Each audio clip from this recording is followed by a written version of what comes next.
છોટાઉદેપુર જિલ્લાના બોડેલી ખાતે નવનિર્મિત કોર્ટ બિલ્ડિંગ ન્યાય મંદિર બોડેલીનો આજે લોકાર્પણ સમારોહ યોજાયો। નર્મદા કેનાલની બાજુમાં લગભગ 4047 ચોરસ મીટર જગ્યા પર અંદાજિત 6,54,00,000ના ખર્ચથી તૈયાર થયેલ 2 માળના નવીન કોર્ટ બિલ્ડિંગ ન્યાય મંદિર બોડેલીનું આજે લોકાર્પણ કરવામાં આવ્યું હતું।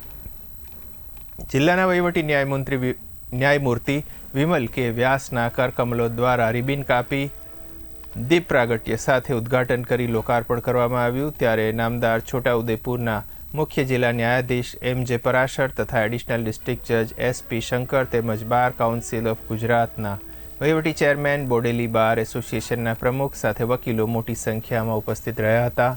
મહાનુભાવોનો આજના આ પ્રસંગે ઉપસ્થિત રહી કાર્યક્રમને સફળ બનાવવા બદલ આભાર વ્યક્ત કર્યો હતો।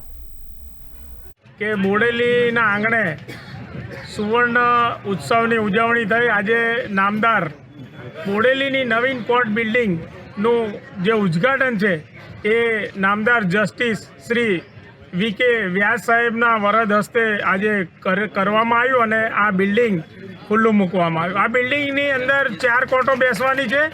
આ બિલ્ડિંગ જે છે એની અંદર એડિશનલ કોર્ટ છે, સિનિયર સિવિલ જજ સાહેબ છે, પછી ફેમિલી કોર્ટ પણ આવવાની છે અને સાથે JMFC કોર્ટ પણ છે અને ADJ કોર્ટ પણ છે।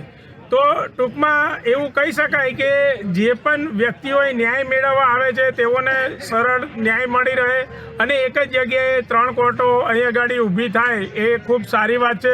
સાથે સાથે મને જણાવતા એ પણ આનંદ થાય છે કે આ કોર્ટ લગભગ જિલ્લાની નહીં પણ રાજ્યની પહેલી કોર્ટ હશે કે જેમાં 12 રૂમ આખો AC કરવામાં આવ્યો છે અને જેટલી પણ સુવિધાઓ અહીંયા અદ્યતન કરવામાં આવી છે તમામ અમારા જે ડિસ્ટ્રિક્ટ જજ સાહેબ છે એમના માર્ગદર્શન હેઠળ અહીંયા જે તમામ જ્યુડિશિયલ ઓફિસર છે તેઓનું સતત અહીં મોનિટરિંગ રહ્યું છે અને